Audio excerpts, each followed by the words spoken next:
Jesús, un ministerio impresionante, hizo tantas señales y milagros. La gente se acumulaba solamente para tocarle, para escucharle. Pero a pesar de todo, hubo una gran cantidad de personas que no aceptaron su mensaje. ¿Por cuáles condiciones? ¿Cuáles eran esas, vamos a decir, exigencias que ellos tenían? Hay algunas que quiero mencionar, hay algunas que quizá yo no mencione, pero que usted las conoce y puede ponerla en la caja de comentarios. Porque aquí Biblia es lo que hay. Y por eso quiero invitarte a que te quedes hasta el final del video y disfrute de este contenido. Yo soy Jesús Ernesto Ramón, pastor de la Casa de Gozo y Avivamiento aquí en Los Alcarrizos. Y si estás por primera vez aquí en nuestro canal, te invito a que te suscribas. Activa la campana de notificaciones para que YouTube te informes con todas nuestras actualizaciones. Estamos subiendo videos constantemente. Si te gusta profundizar, analizar las escrituras, estás en el lugar correcto. Así que este contenido está para que nosotros reflexionemos y sintamos que es un privilegio nosotros poder gozar de la virtud del Evangelio y que el Espíritu Santo haya tocado nuestros corazones para que hoy nosotros podamos considerarnos hijos de Dios y siervos de su reino. Señores, hay muchas razones por las cuales los judíos, muchos de ellos no aceptaron el ministerio de Jesús. Número uno, para nosotros, desde este punto de vista, desde este contexto, en este tiempo, es fácil verlo. Jesús, el que hizo milagro, el que murió y resucitó al tercer día. Pero para los judíos de aquel entonces era un poco difícil, porque recuérdense que el imperio gobernante era Roma. Ellos eran tributario, era una nación que estaba, por decirlo así, esclavizada, subyugada bajo el imperio romano. Los judíos sabían de aquella promesa que Dios le había hecho a David, que de su descendencia se levantaría un rey para siempre. Siempre habría alguien en el trono, y eso se cumplió. Pero hubo un tiempo de receso. Los judíos están esperando a alguien que organice un ejército, que tome caballos de guerra y que digan: voy a conquistar la ciudad, voy a libertar a mi nación, los judíos, y voy a libertarlo del yugo romano. Ellos no querían ser más tributarios, ellos no querían seguir bajo el imperio de Roma, ellos querían ser una nación independiente. Por eso, aunque Jesús llegó como el Salvador, como el restaurador, como el Mesías anunciado, ellos veían más de ahí. Ellos buscaban a alguien que le devolviera su independencia y que lo libertara de la esclavitud romana. Inclusive los discípulos que estuvieron tanto tiempo con Jesús, que creyeron en él, y que dice la palabra que en el momento en el cual Jesús le decía: ustedes también quieren irse como los demás, ellos decían: no, pero Señor, es que solamente en ti hemos encontrado palabra de vida. En el capítulo 1 del libro de los Hechos, cuando Jesús está a punto de ascender a los cielos, mire la pregunta que ellos le hacen al Señor: Señor, ¿restaurarás el reino de Israel en este tiempo? O sea, ellos no están haciendo una pregunta espiritual, ellos están haciendo una pregunta literal que tiene que ver con eso que hemos estado hablando. Si vas a librarnos de la esclavitud de Roma ahora. Entonces es cuando Jesús le dice: a ustedes no les toca saber los tiempos y las razones, pero van a recibir poder cuando haya venido sobre ustedes el Espíritu Santo, y me van a hacer testigos en Jerusalén, etcétera, etcétera, etcétera.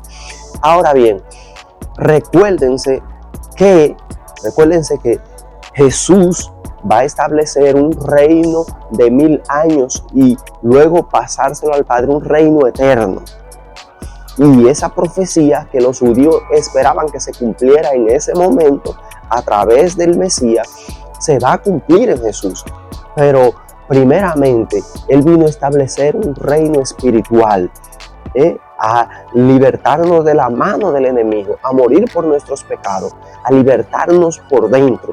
Y luego se va a manifestar ese reino. Es un tema muy delicado, muy amplio, pero esa es una de las razones fundamentales por las cuales los judíos, muchos de ellos, no aceptaron el ministerio de Jesús.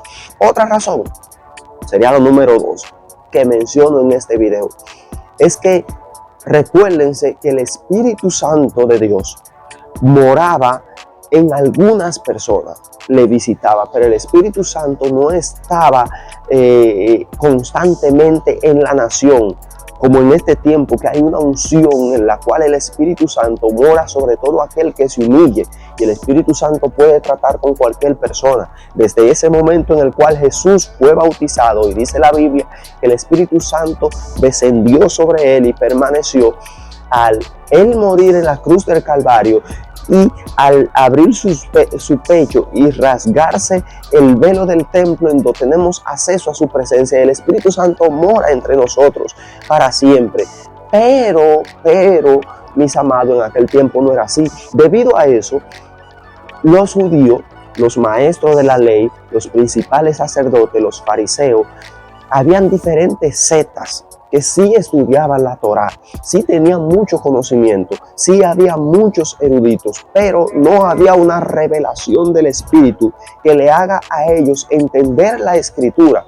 Por eso, a pesar de las señales y los milagros, y cómo Jesús se lo confirmaba en la Escritura, por ejemplo, cuando usted se lee el Evangelio según Mateo, que Mateo, en muchas de las cosas que Jesús hace, casi en todas, escribiéndole, Mateo, que le escribió a un público judío que conocía la Torá, Mateo escribía siempre para que se cumpliese las Escrituras.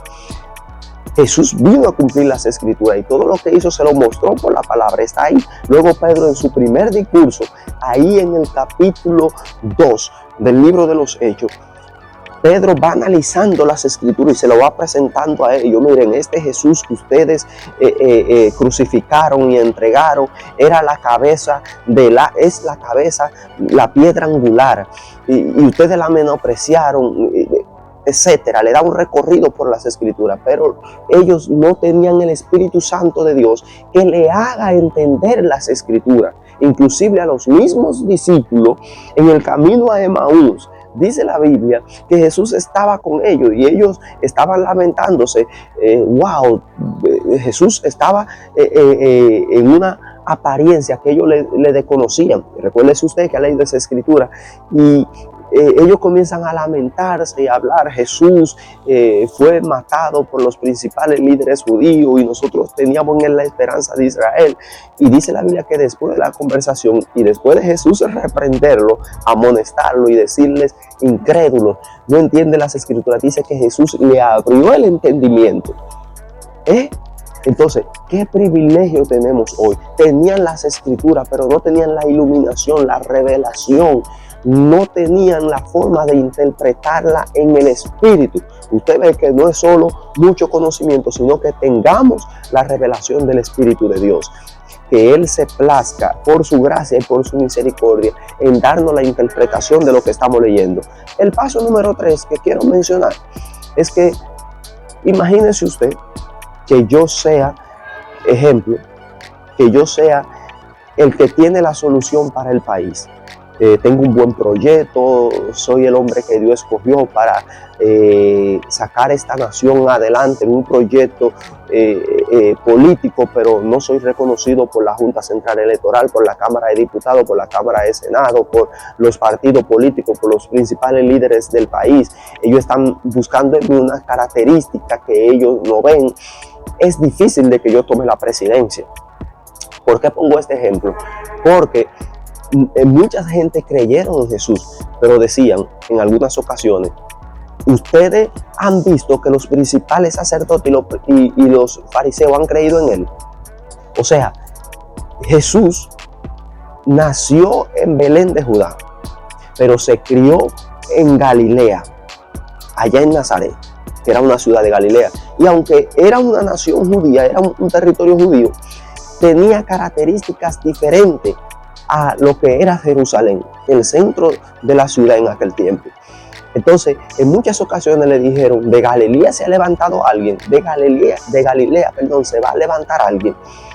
O sea, Jesús, aunque nació en Belén de Judá, como tenía que nacer el Mesías cumpliendo las Escrituras, Jesús no tenía una cédula de identidad, ni tenía un letrero, ni andaba diciéndole a todo el mundo: yo nací en Belén de Judá. La gente pensaba que él era Galileo, y como Galileo no reunía las condiciones según las Escrituras y según las condiciones culturales de aquel tiempo y la expectativa que tenía la gente sobre un Galileo, que era muy diferente y repito, a las personas que vivían en Jerusalén.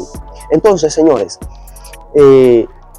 habían algunas cualidades que los principales sacerdotes no veían en Jesús, y esto le afectaba. Por eso Juan en el capítulo 1 dice: a los suyos vino y los suyos no le recibieron. Y no se refiere a la multitud, porque la gente amaba a Jesús, la gente quería tocar a Jesús, la gente creyó en Jesús. Pero los de su oficio, o sea, los suyos, los de su oficio, los maestros, los principales sacerdotes, los líderes religiosos no le recibieron. El Sanedrín, y ellos tenían la potestad. Por eso chantajearon al pueblo, pagaron y hicieron un juicio político de forma indecorosa, por utilizar un término, tramposa, donde no lo presentaron al Sanedrín para escuchar su caso, sino que Anás y Caifás lo llevaron a medianoche y lo juzgaron secretamente y lo entregaron a Pilato. O sea, un desastre, porque por envidia. La cuarta razón por la que quiero mencionar aquí, son tantas, pero no quiero hacer el video tan largo, es que había incredulidad en ellos. Oye, independientemente de las condiciones que he mencionado antes, sí hubo mucha gente que creyó en Jesús. Nicodemo, que era del Sanedrín, que según se cree era del Sanedrín y era de los principales líderes religiosos. Y hubieron muchos líderes religiosos que creyeron en Jesús. O sea, ellos tenían la opción de creer o dudar. En un momento dijeron: recuérdense que es conveniente de que un solo hombre muera por la nación y no que la nación perezca completa. O sea, había un asunto de envidia, en algún momento de conocimiento que Jesús era el Mesías, pero a ellos no les convenía, porque sabían, ellos estaban enfocados en lo económico, no estaban enfocados en lo espiritual. O sea, había incredulidad.